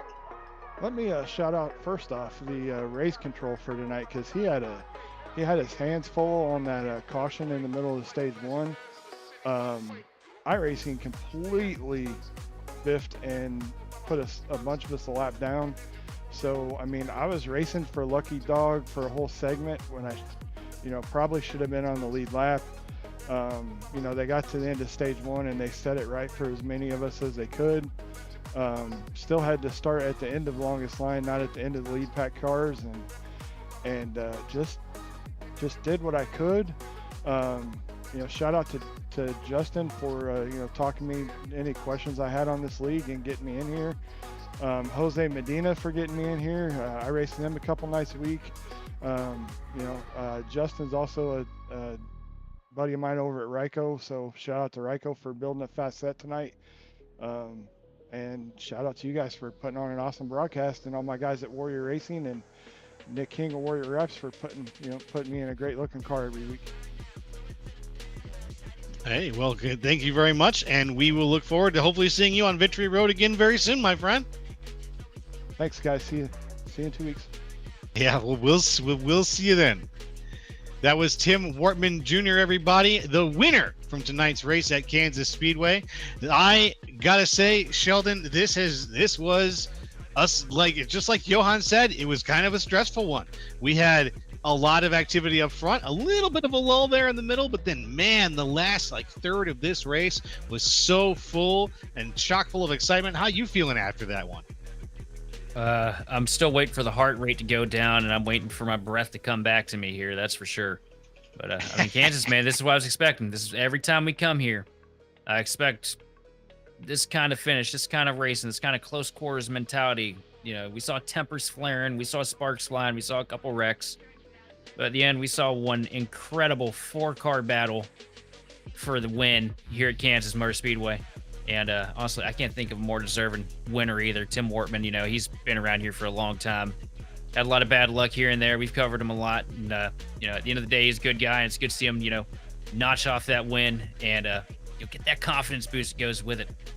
But yeah, we get a week off next week. Then we come back to Charlotte to wrap this thing off with a bow. And that's going to be a hoot to be up here in the booth for. I can promise you that.